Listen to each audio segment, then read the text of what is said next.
They found her bleeding at the bus stop. Not crying, not screaming, just sitting there calmly, lips split, one eye swelling shut, apologizing to the man who had already walked away. She kept saying, "I should have listened. He was only correcting me." That was how everyone learned her name, Vina. And that was the day a man who would never raise his hand met a woman who believed love was supposed to hurt. Vina learned early that silence was safer than resistance. In the house where she grew up, love came with raised voices and stayed with bruises that were explained away as lessons. Her mother called it discipline. Her father called it order. And Vina, small, soft-spoken Vina, learned to call it normal. When she spilled food, she was slapped for carelessness. When she cried, she was beaten for weakness. When she asked why, she was punished for disrespect. By the time she became a woman, pain felt familiar. It meant attention. It meant she mattered enough to be corrected. So when men entered her life and treated her badly, she didn't run. She adjusted. The first man insulted her intelligence and controlled where she went. She thanked him for guiding her. The second locked her out at night to teach her obedience. She slept on the floor and called it love. The third broke her ribs. She apologized to him from a hospital bed. People asked why she stayed. They didn't understand that Vina wasn't staying. She was returning to what she knew. Then she met Ugo, and everything went wrong. Ugo noticed her in a way no one ever had. Not because she was loud, not because she was broken, but because she was quiet in a world that never allowed her peace. He helped her carry heavy bags at the market without asking for anything in return. He spoke gently, like her ears were something precious. When she flinched at sudden movements, he stepped back instead of stepping forward.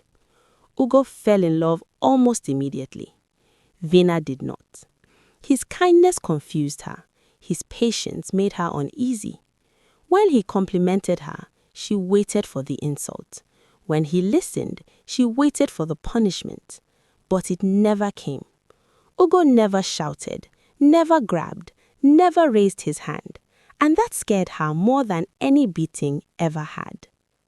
When he asked her out, she said yes, not because she wanted him, but because she wanted to understand what kind of man pretended this well. Weeks passed. No insults, no threats, no bruises. Instead, he cooked for her, asked about her dreams, apologized when he spoke over her. Vina began to feel restless, unanchored. One night, she arrived late on purpose, waiting for anger. Ugo smiled and said, "I was worried. Are you okay?" Something tight twisted in her chest. Another time, she humiliated him in public, the way men had humiliated her.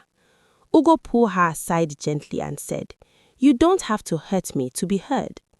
That sentence broke something inside her. So she did what she always did when things felt unfamiliar. She tried to destroy it. She called him weak, mocked his softness, demanded he act like a real man. One night she shouted, "Why don't you discipline me? Why don't you put me in my place like the others?" Ugo went quiet. Then he did something no man had ever done. He cried, not loudly, not dramatically, just enough to show that her words had landed. He said, "I don't want to hurt you. I want to protect you even from yourself." That was the night Vina ran. She went back to what felt safe. A man who shouted, a man who hit, a man who told her she was nothing. But something had changed. Each blow felt different. Each insult sounded hollow.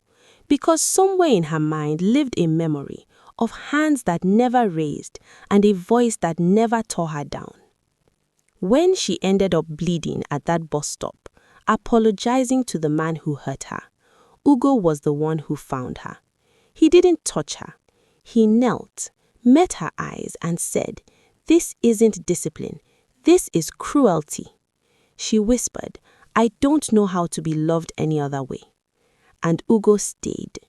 Not to save her, not to fix her, but to walk beside her through the slow, painful unlearning. Healing wasn't beautiful. Some days she flinched at kindness. Some nights guilt made her beg for punishment. And some days she pushed Ugo away so hard that he almost left. But when the nights were darkest, when memories shook her for no clear reason, Ugo stayed.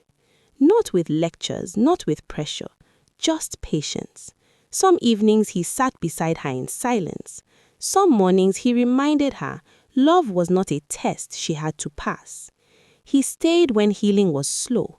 He stayed when it was uncomfortable. Not because he thought he could save her, but because he chose her every day she learned to choose herself. The biggest twist wasn't that love healed her overnight. It didn't. Vina realized she didn't need pain to earn affection. And the story doesn't end with perfection. It ends with Vina standing in front of a mirror, touching scars that no longer define her. And behind her, in the reflection, Ugo still there, not raising a hand, not raising his voice, just staying. Because for the first time in her life, love didn't come with bruises.